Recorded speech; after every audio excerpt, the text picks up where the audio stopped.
खुल कर वो सांस नहीं ले सकते बेचारे। और जब भारतीय फौज के मुजालिम के आगे कश्मीरी मजबूत दीवार बनकर खड़े हो जाते तो उस दीवार को गिराने की कोशिश की जाती है। कभी बुरहान वानी को शहीद कर दिया जाता है, कभी रियाज नाइको को अपनी नींद सुला दिया जाता है। और जब बाबर कादरी जैसे लोग भारतीय सरकार के जारहाना इक़दाम पर आंखों में आंखें डालकर बात करते हैं और भारत मुर्दाबाद के नारे लगाएं, तो मोदी जैसा कमजोर पेट उस तनकीद को हजम नहीं कर पाता। नमस्कार दोस्तों, आप देख रहे हैं इंडिया पॉइंट और इंडिया पॉइंट में आप सबका स्वागत है। इस वीडियो में बात हो रही है आर्टिकल 370 को लेके। आर्टिकल 370 जब से हटा है तब से लेके आज तक पाकिस्तान सदमे में है, क्योंकि कहीं ना कहीं पाकिस्तान की जो गलत एक्टिविटी थी, जो काले धंधे थे पाकिस्तान के, उस पे रोक लग गई थी। और इसी की बदौलत ये लोग आए दिन 370 को लेके रोते ही रहते हैं, क्योंकि 370 हटने से टेरर एक्टिविटी को रोक लग गई है।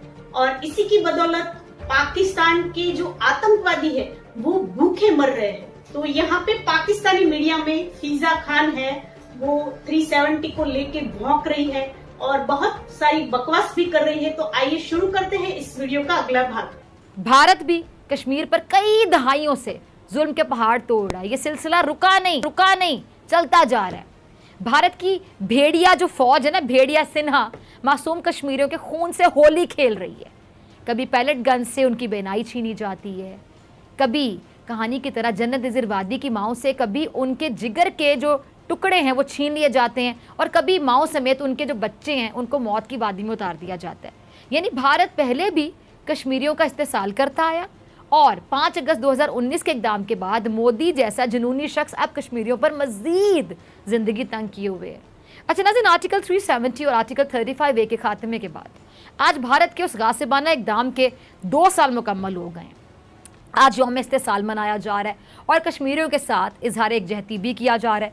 आज ही के दिन मोदी ने मकबूजा वादी की खुसूसी हैसियत को ख़त्म किया था, यानी रियासत का दर्जा छीना, और मकबूजा कश्मीर का अलहदा परचम भी उतार लिया गया। मकबूजा कश्मीर में जो ज़िंदगियाँ लोगों की, उनको रिमोट कंट्रोल बना लिया गया, उन्हें उनके घरों में बंद कर दिया गया। और आज यौम इस्तेसाल पर पाकिस्तान समेत दुनिया भर से कश्मीरियों से यकजहती का इजहार किया जा रहा है।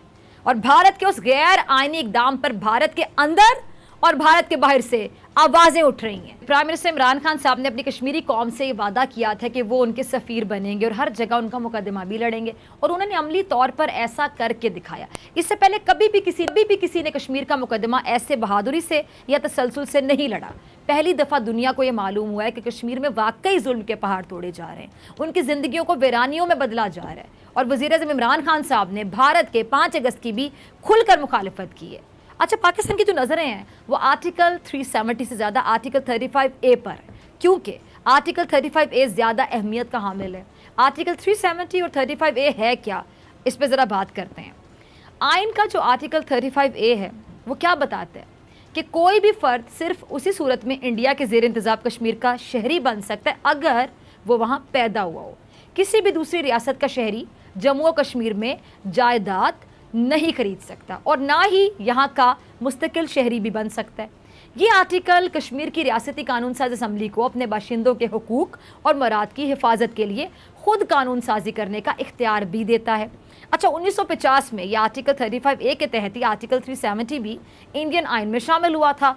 यह आर्टिकल इंडियन यूनियन के अंदर रियासत जम्मू कश्मीर की खुद मुख्तार हैसियत को तस्लीम करता है।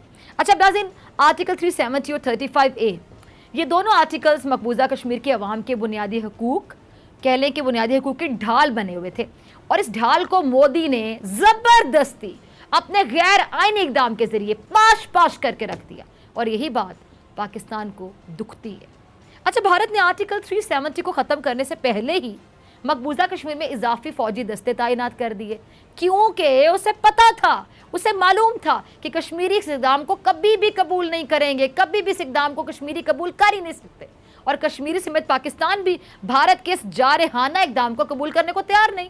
और आज के दिन भी अब देखा नाज़रीन कि आज के दिन भी वज़ीर-ए-आज़म इमरान खान साहब, सदर पाकिस्तान और हमारे आर्मी चीफ ने भारत के इस गैर आइनी इक़दाम पर अपनी राय का खुलकर इजहार किया, اور پرائم منسٹر نے یوم استحصال کشمیر کے موقع پر اپنے پیغام میں یہ کہا کہ 5 اگست 2019 کو بھارت نے غیر قانونی اور یک طرفہ اقدام اٹھایا تھا۔ بھارت کا مقصد غیر قانونی طور پر قبضہ کیے جموں و کشمیر کے جغرافیائی ڈھانچے کو تبدیل کرنا اور کشمیریوں کو ان کی اپنی ہی سرزمین پر اقلیت میں بدلنا ہے۔ اور صدر پاکستان نے ریلی سے خطاب کرتے ہوئے کہا کہ بھارت کو پیغام دیا کہ جی جب تک کشمیریوں پر مظالم بند نہیں کیے جائیں گے ان سے کوئی بات نہیں کی جائے گی۔ بھارتی حکومت نے آزادی کے اصولوں کو پامال کیا ہے۔ پاکستان مقبوضہ کشمیر کو آزاد کرا کے رہے گا۔ ناظرین، اللہ صدر زبان مبارک کرے۔ اچھا، ISPR کے مطابق army chief general Qamar Javed Bajwa نے کہا ہے کہ مقبوضہ کشمیر میں بدترین ریاستی جبر جاری ہے اور مقبوضہ وادی میں انسانی حقوق کی جو خلاف ورزیاں ہیں وہ بحران پیدا کر رہی ہیں۔ مقبوضہ کشمیر میں فوجی محاصرہ، ڈیموگرافک تبدیلی، سیکیورٹی کرائسس پیدا کر رہی ہے۔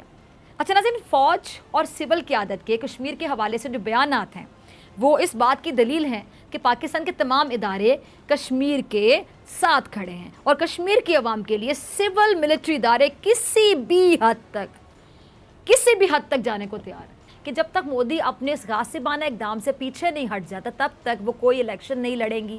محبوبہ مفتی مظلوم کشمیریوں کے دل کا حال بتاتے ہوئے کہہ رہی ہیں کہ نہتے کشمیری اب بھارت کے ظلم سے گھبرا نہیں رہے بلکہ مودی سرکار کے غیر آئینی اقدام کی وجہ سے ان میں شدید غصہ پایا جاتا ہے۔ اچھا ناظرین، کشمیریوں میں غصہ آنا بڑی فطری بات ہے۔ اتنے سالوں سے ان پر ظلم کیا جا رہا ہے، ذرا سوچئے، انہیں ان کی مرضی کی زندگی جینے نہیں دی جا رہی، کھل کر وہ سانس نہیں لے سکتے بیچارے، اور جب بھارتی فوج کے مظالم کے آگے کشمیری مضبوط دیوار بن کر کھڑے ہو جاتے تو اس دیوار کو گرانے کی کوشش کی جاتی ہے۔ کبھی برہان وانی کو شہید کر دیا جاتا ہے، کبھی ریاض نائکو کو اپنی نیند سلا دیا جاتا ہے، اور جب بابر قادری جیسے لوگ بھارتی سرکار کے جارحانہ اقدام پر آنکھوں میں آنکھیں ڈال کر بات کرتے ہیں اور بھارت مرد آباد کے نعرے لگائیں تو مودی جیسا کمزور پیٹ اس تنقید کو ہضم نہیں کر پاتا اور بابر قادری جیسے بہادروں کو قتل کروا دیا جاتا ہے۔ یہ ہے ان کا سیکولر بھارت اور اس کی اوقات، حقیقت نہیں کہوں گی، میں کہوں گی اوقات، ان کے سیکولر بھارت کی یہ اوقات ہے۔ اور اب محبوبہ مفتی بھی کہہ رہی ہیں کہ مقبوضہ کشمیر کے عوام کے لیے اگر پاکستان سے بات کرنی پڑے تو ضرور کرنی چاہیے، کیونکہ اب بھارت کے اندر سے ہی مودی کی شرپسندی کے خلاف آوازیں اٹھنا شروع ہو گئی ہیں۔ شاہ محمود قریشی صاحب کیا کہتے ہیں کہ جی مودی نے ایک اجلاس بلایا جس میں مقبوضہ کشمیر کی اعلیٰ قیادت کے جو نامور لوگ ہیں وہ شامل تھے۔ انہوں نے مودی کے منہ پر کہا کہ 5 اگست کا اقدام غیر آئینی ہے، اور مودی جو کشمیر میں سب اچھا ہے کا راگ الاپ رہا تھا اس کو بھی وہاں یہ ماننا پڑا کہ دل بھی دور ہے اور دہلی بھی دور ہے، یعنی کشمیر کے حالات اچھے نہیں ہیں۔ اچھا، 5 اگست کا جو اقدام ہے ناظرین، یقینی طور پہ اقوام متحدہ کی قراردادوں کی نفی ہے، کھلی نفی ہے، لیکن انصاف فراہم کرنے والے عالمی ادارے بھارت کے ظلم پر چپ ہیں۔ شاید انہیں بھارت کی ناراضگی کو شاید جو ان کے مفادات جڑے ہوئے ہیں وہ انسانیت سے اوپر ہیں، اس لیے انسانیت ان لوگوں کی مر چکی ہے۔ ظلم پر خاموش رہنے والا، آپ کو پتہ ہے نا، ظالم ہی کہلاتا ہے، اور ہر ظالم اپنے انجام کو پہنچ کر ہی رہتا ہے، اور مودی بھی بہت جلد اپنے ظلم کا حساب دے گا انشاءاللہ۔ مقبوضہ کشمیر کے عوام بھی مودی کے شر سے آزاد ہوں گے، وہ دن آئے گا اور آزاد فضاؤں میں وہ سانس لیں گے، کیونکہ کشمیری مودی کو بول اٹھیں۔